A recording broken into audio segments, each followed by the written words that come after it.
Hello, hello. I hope you're well and having a good week. For today's post, I thought I'd just take some time to talk about Facebook groups and why they're needed, or if they're needed, really.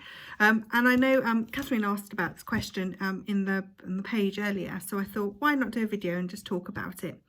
So I know I've been concentrating a lot on Facebook as opposed to Instagram, Pinterest, and I will do more on those platforms.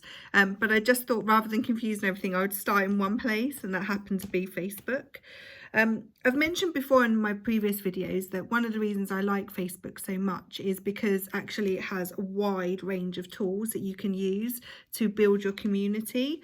And those tools are, you have your Facebook page, which is generally public and everybody can see that. It's where you can drive most of your traffic to. And if you saw my video around the one-to-many rule that I did the other day, then hopefully you'll also have an idea in terms of, why that page is so important and the different things that you can do once you have built up a strong page. The other tools that you can have are, it's interlinked into Messenger as well. We know Facebook and Instagram are intrinsically linked because they're owned by the same company. And then you've also got groups. And lots of people, ask, why do I need a group? Oh, I should have one. What would I use it for?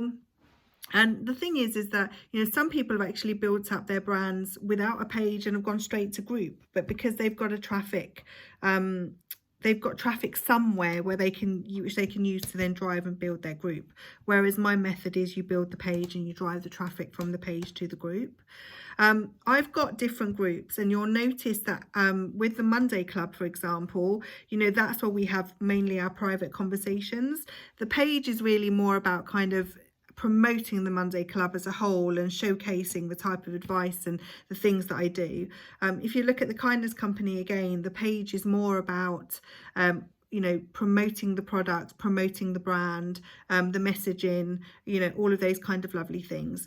But when you look at the groups are slightly different, and they're different because the first thing is with a group, you can build one-to-one connections with people. You'll find that generally your advocates, the people that support your brand through anything, will generally be nurtured within a group environment. However, there is no point in starting a group unless you have a purpose for it. So, for example, I started the Kindness Company group because actually eventually I'm going to be leading everyone down to a certain path.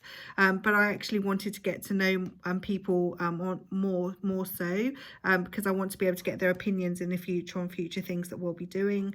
We're using the Kindness group to actually do things like run random acts of kindness as well to get people more involved in the platform. And the reason I'm doing that is because actually the page is quite big and I only get to reach a certain amount of people. But if I do it with a group with a smaller amount of people, then I know most people in that group will see my content. If I look at the Monday Club, the purpose of the group is actually where I probably have my most highest engagement because it's behind private walls, right? So that's where you'll be most comfortable in terms of, maybe asking questions and me being able to give some advice. So we're using the actual group more for nurturing and for support and coaching and those kind of things. Now, if you look at other businesses, they normally have a purpose to their group. So, for example, if they're running a challenge, some people will say, well, actually, let's use the page to promote the challenge and then pull people into a group who've signed up to the challenge. They can get that one-to-one support. Some people may actually use their page, so example, handmade. Use your page to actually promote your business, what it is that you do. But your group could be, where you share things more about behind the scenes. Maybe you're trying to do more classes, one-to-one classes. Maybe you want to do some coaching. Maybe you want to do a membership. So you're pulling people into a group with the purpose of actually focusing on that element of your business. So before you say, I need a group, then the first thing I would suggest to ask yourselves is, why do you need a group? What is the purpose?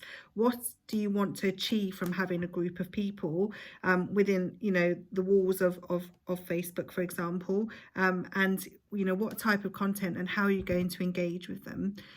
because what you don't want to do is add more to your plate, which is, you know, one of the earlier videos I spoke about kind of choosing a platform and doing it well and choosing 1 to 2. And what you don't want to do is be spreading yourself so thin and thinking I must have a group, because actually everyone has a group. You know, have a clear purpose as to why you'd like a group. Some pages have multiple groups. They turn them on and off. So for example, if they're running a challenge, they'll get everyone into the group, they'll run the challenge, they'll nurture that group, they'll talk to people, and then they'll stop the challenge and they'll go back to the page. And then maybe the next time they'll spin up another group. I think it's always really hard from an admin perspective to manage those different groups, because every person that you bring into a group environment could be a potential customer. So I think about that seriously in terms of nurturing them. But it depends on the type of business that you have. For example, Rob. So Rob's in this group, and he works for Heroes on the island, and runs a brilliant group. So he has his page where predominantly they talk about kind of what they have in the shop. So whether it's comic books, whether it's pop figures, etc., etc. But Rob uses the group, so I think there's like 2,000 people in his group, to actually offer the pops to them first. And that's where I noticed he locks down most of his sales. So he actually takes it down to the next level. So he uses his page as kind of a high level to say these are the type of stuff we have in the shop. But the group is kind of, well, you know, we're going to make you feel special, because what we're going to do is we're going to offer, you know, our deliveries, say if they're limited edition pop figures, for example, to the group first. So what's the thing that you're going to do that's different with the group that you wouldn't do on your page? Because again, you don't want to be trying to split yourself into too many parts and not really having a clear objective. So yeah, that's kind of my thoughts on groups, really, and some advice. I hope you get something useful out of this. If you do, please let me know. If you've got any questions, as always, you know, please feel free to ask them. You know, the group is a safe environment for you to be able to ask questions, and to also, you know, enable me to be able to answer those questions. So please, you know, please do. I'm just trying to think, because there are lots and lots of different types of businesses, and obviously everyone uses group in a different way. But ultimately, the things that they share amongst all of those, they have a clear objective. They understand the purpose, and where do they want people to go once they're in the group, right? You know, what do you want them to do? Do you want them to sign up to products or services? Do you want them to buy something? Are you trying to sell them a class or a course? Are you, you know, wanting to offer them kind of the exclusive stuff that you offer that maybe you're not going to be offering to everybody? So what's the purpose? What's the objective? And I think once you know that, then actually it becomes crystal clear with what you can do as a group, and it becomes crystal clear in terms of the content you need to create, because actually you have your vision, right? You have your goal, you have your objective, you know exactly what it is you want to achieve. So also the other thing I'll say as well is, don't worry about it too much if you haven't got one and you think you should have one, because it will come, you know, as your business grows and it evolves, you know, it will start to become quite obvious as to why you should have a group if you need one. The only thing I would say about that as well is that the harder you push on something, the more resistance you build to it, right? So actually the answer doesn't really flow to you. So just be mindful of that.